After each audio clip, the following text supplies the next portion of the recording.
Another thing that I worked with him on in getting distance from these thoughts, because that was one aspect of it, was Byron Katie's 4 questions. I really have had a lot of success with those questions, which is this idea that really when you get some distance, really writing it out and then being able to do it in person, which is, is this thought true, this limiting belief that I'm having?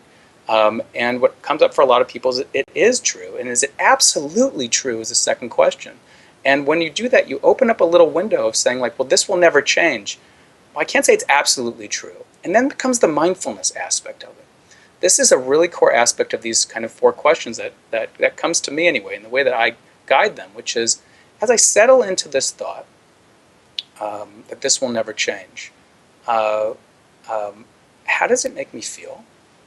Because again, this is the way of impersonalizing the thought, creating distance from it. How does it make me feel? What does it make me compelled to do? Which is maybe to avoid, move away, procrastinate, different things that are there, fall into my addictive behaviors. What would, and this is my kind of play on these 4 questions, what would be different if this thought wasn't here? What would be here if this thought wasn't here? So that's key. And what a lot of people start to experience in that moment is, well, I guess I'd feel more content, I'd feel more space, I'd feel a greater sense of freedom that was there. So we want them to kind of linger in that a little bit. So again, neurons that fire together wire together, or we want to consolidate that memory and that short-term memory so the brain can reference that to say it's not all about things can never change. There's also this other aspect that I'm referencing now that, oh, there's this possibility of change, that's here.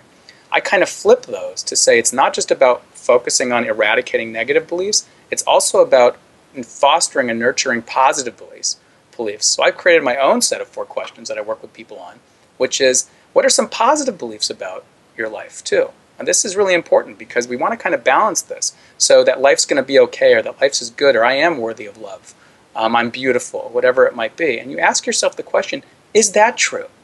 And the person's usual automatic response is, no, that's not true. I'm not worthy of love. I'm not beautiful. Things will change for the better. And ask yourself the question, is it possible that that belief is true? And so then people say, I guess it's a possibility that it's true. And so the window opens a little bit. That window of opportunity that we're looking for opens a little bit with that question. And then you ask the question, what happens as you step into that possibility? So imagining that for yourself. What happens? So imagining what life would be like. And 2 things happen here.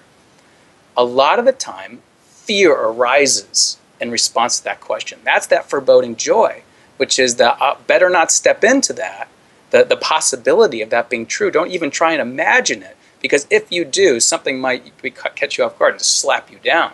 We know that from the trauma we've experienced before.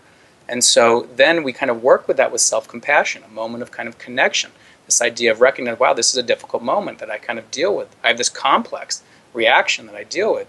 In life, there's these difficult moments. A lot of people share this type of thing. May I find more ease with this, or may I soothe myself, or find ways to kind of take a break, distract yourself, whatever it is. As you work with that, the fear starts to kind of settle down a bit.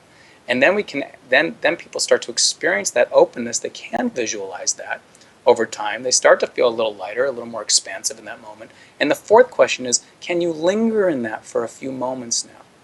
As you linger in that, those neurons that fire together, wire together, or we consolidate those memories, we expand the reference points that, this is possible. So now we're not only working with limiting beliefs, but we're actually fleshing out and creating something that's within every person, which is this belief of themselves, that life can be okay.